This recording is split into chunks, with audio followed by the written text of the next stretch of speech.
Hello, hi guys! Magandang hapon sa inyo lahat.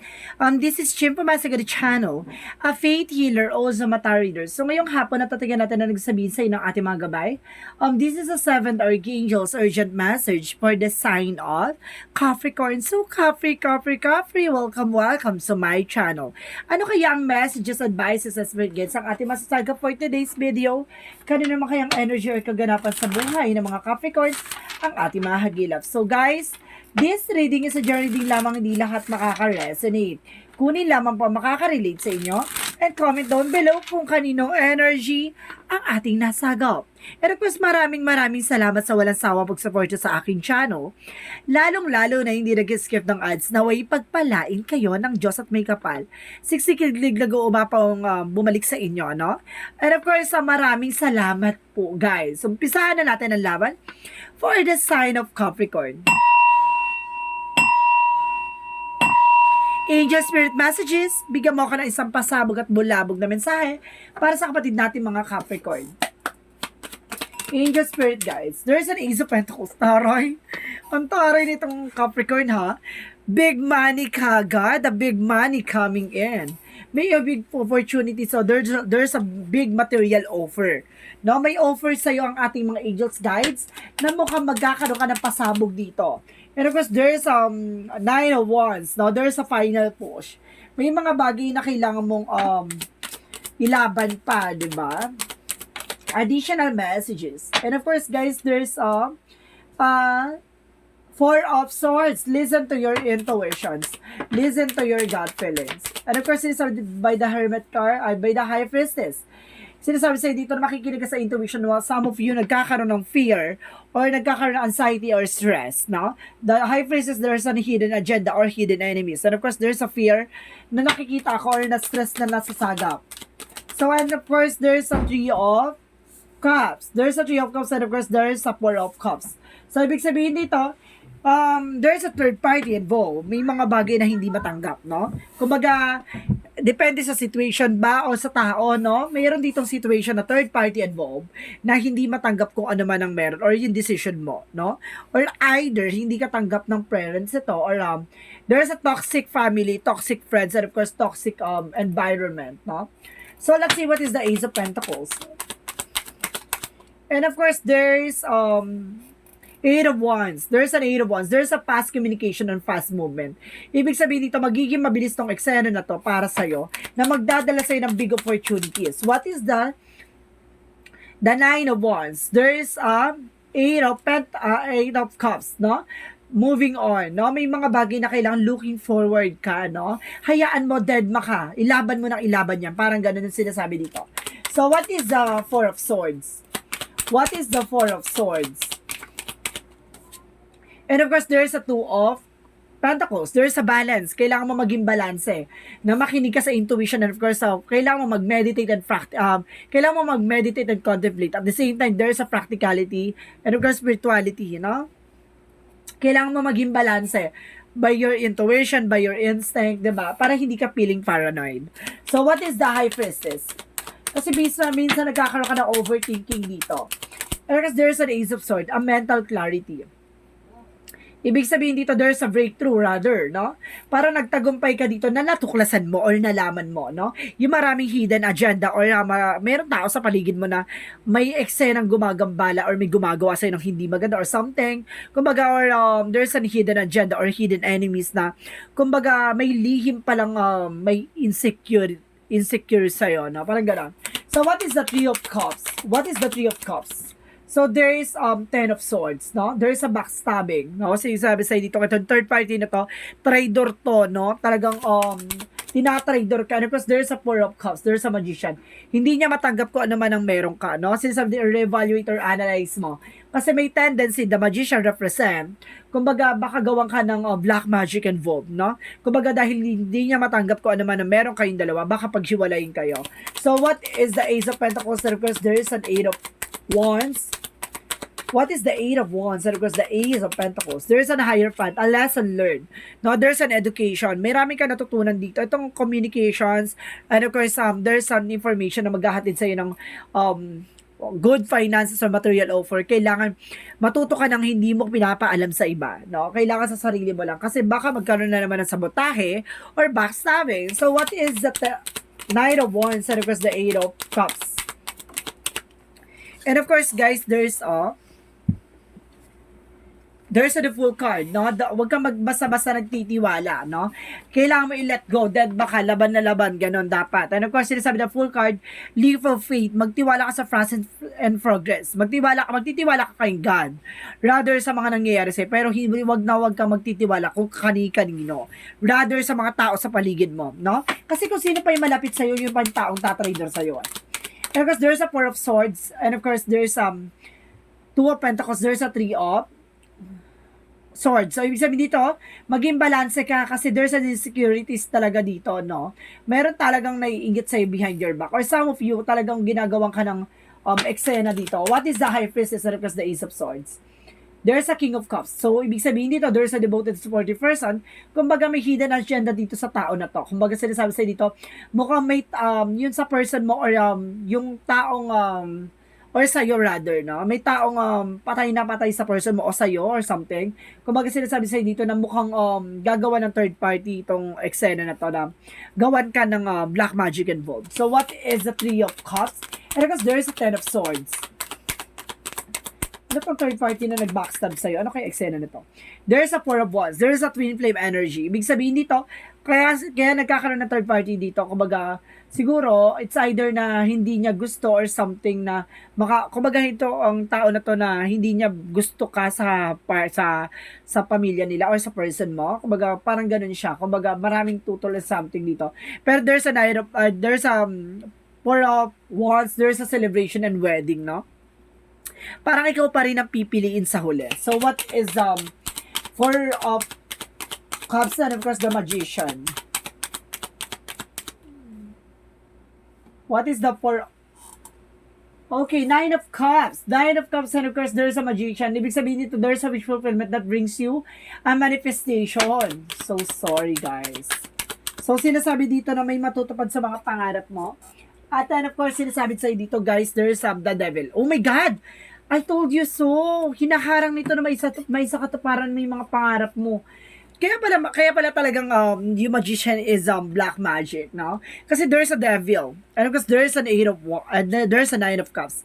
Hinaharang nito yung pagyabong mo, hinaharang nito yung pag-unlad mo, rather yung kaligayahan mo, no? Ito ay maaring hindi niya natanggap, no? Kung ano man ang meron sa inyo or kaugnayan dito sa person mo. So it means there's a third party involved, there's a family toxic, or so there's a friend toxic, or there's an environment. Or there's a relatives rather. So let's see what is the outcome. Ang outcome is the Queen of Pentacles. Kumbaga, there's a practicality and of course there's a there's a Six of Wands, there's a victory. Kailangan maging practical ka about sa finances, no? Kumbaga, magdadala sa ito ng victory and success. At the same time, there's an Empress card, a rebirth, no? Magbukas ka ng bagong eksena, ipakita mo sa kanila kung sino ka talaga. Parang ganon.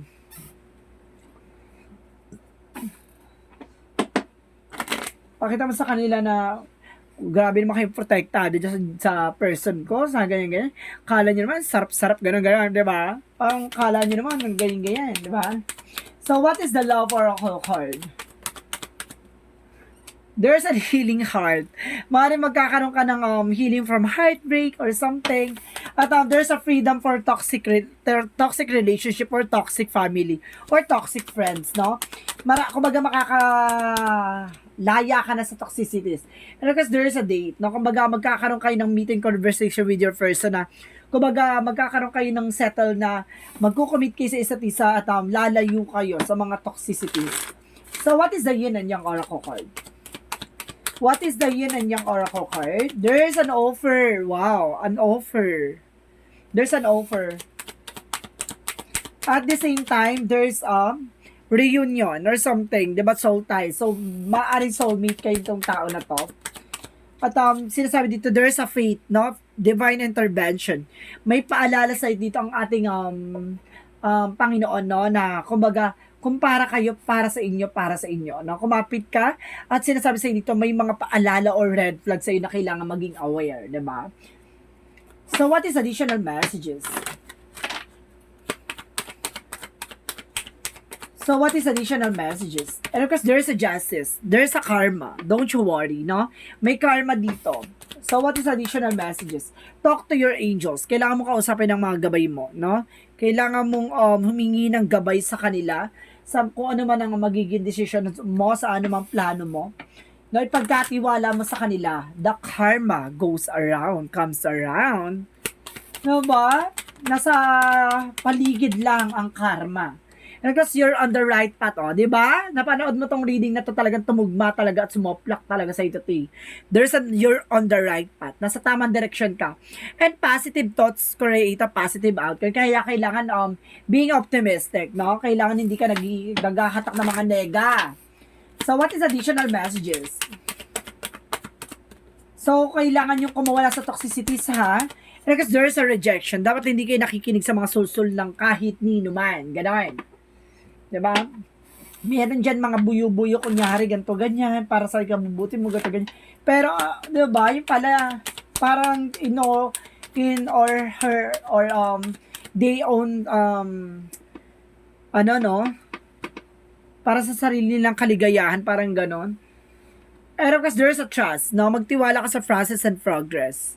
And of course, there's a trust by the universe, na magtiwala ka kay God, rather sa ating mga gabay. And of course, there's a guardian. May gumagabay sa'yo dito. So, let's see what is Archangel Raphael messages for you. What is Archangel Raphael? Messages. And of course, thank you. So, sinasabi dito, home help. So, kailangan talaga ng tulong sa inyong tahanan, no? Kung some of you, baka mag-asawa na kayo dito, or live-in partner, kailangan talaga ng tulong nyo. No? Pagbubuklo din talaga kayo, parang gano'n. So, what is the Jesus-loving quotes? What is the Jesus-loving quotes? So, sinasabi dito, if you have faith as a grain mustard seed, you shall say unto this mountain, remove hands to the yonder place and shall be removed. See? Magtiwala ka, no? Hindi ibibigay sa iyo ni God dyan kung hindi makakabuti at hindi ka mag-grow dyan. So, ibig sabihin dito, mali ka lang talaga na napuntahan or mali ka lang talaga ng pwesto ng tinitiran or something. Kasi there's a toxicity around you na hindi ka mag-grow dyan. Kailangan mo lumipat at umalis dyan. No? Parang remove hands to the yonder place. Ibig sabihin dito, na kailangan mong umalis sa lugar na yan kasi hindi ka mag-grow dyan. Either toxic pa yan, diba? Kumaga, kung ano man mga nakikita sa iyo kamalian, mas yun pa ang napupuna kaysa dun sa mga mabubuting ginawa mo. Kumaga, sinasabi sa iyo, mas mabuti ka magpakalayo-layo kayong dalawa ng person mo kaysa manatili kayo sa toxic na yan, no? So, let's see what is the Moonology. Let's see what is the Moonology. Let's see what is the Moonology. Moonology is don't let pride get in your way. No? Alisin mo yung ego mo. Kailangan mong alisin yung mga bagay-bagay sa paligid mo. And because you're very close to achieve your goal. Napakalapit mo na para may sakatuparan yung mga pangarap mo. So, let's see what is additional messages for this energy. For this energy, what is additional messages? Door to the romance. May pintuan talaga para sa kilig at harot, no? Talagang magmamahal ka talaga at magmamahal. And of course, there's a strategy. Gamitan mo ng strategiya, no? Para mailayo ka sa mga toxicities. So, what is the energy? What is the angel's number? Okay, there's a 30. I am imaginative. So, sinasabi dito, you are originally innovative thinker and an excellent communicator. You have a great talent for using creativity to convey your ideas, and your optimistic attitude has a uplifted effect to others. Ibig sabihin dito, pagdating sa mga bagay-bagay, napakatalino mo, no? Kaya-kaya mo makapag-create ng mga ideas, at the same time ng mga plano na alam mo makakatulong sa'yo, no? Pati sa person mo, either sa ibang tao, no? Napaka-imaginative mo. Kumbaga, you are being creator. So, let's see what is additional messages for messages of life. What is the messages of life? And of course, live for love. So, sinasabi dito, guys, okay na ba? Okay, today I put love into everything I do. It is love that gives life to all things, and I open my heart to this great power. I act gently and speak and with the kindness. I fill each thoughts with love and light. I love God and all being. Everywhere I live for love, I love myself. No? Parang pagmamahal to sa kung ano man, unity. There's a unity and unconditional love. No? Kumbaga, lahat ng mga pagkukuha na ng pagmamahal ay kumbaga paghuhugutan mo. Pero minsan talaga, may pagmamahal tayo na minsan nakakasakit na talaga. Minsan sinasabi sa'yo dito na kailangan mong maging matalino, no? Pagdating sa buhay pag-ibig. Kasi minsan may mga tao sa paligid natin na nagmamahalan tayo pero may mga taong hindi tanggap ko ano man ang meron tayo, 'di ba? Kumbaga sinasabi sa dito, maging masaya na lang tayo sa mga desisyon nila at kailangan natin magpakalayo-layo sa kanila. So, ganun na lang, no? Para magkaroon ka ng distance sa mga toxicities and of course sa mga toxic na tao. Parang sinasabi sa idea na detoxification, paglilinis. Kailangan mo linisin mga toxin mo sa katawan. So guys, this is a 7 Archangels urgent message for the sign of Capricorn. This reading is a general reading lamang, hindi lahat makaka-resonate. Kunin lamang pa makaka-relate sa inyo and comment down below kung kaninong energy ang ating nasagap. And of course guys, maraming salamat sa walang sawang pagsuporta sa aking channel. Lalong-lalo na hindi nag-skip ng ads. So may pagpalain ka ng Diyos at may kapal, siksik diglig umapaw, na biyaya ang manumbalik sa inyo. Maraming salamat. And of course, don't forget to comment down below your full name, birthday, and of course location nyo kung asan makaisulok ng mundo para sa susunod na reading natin maka-energy mo na ang masagap at mahagilap ng ating mga gabay. Maraming salamat and see you in the next video. Bye-bye and babush!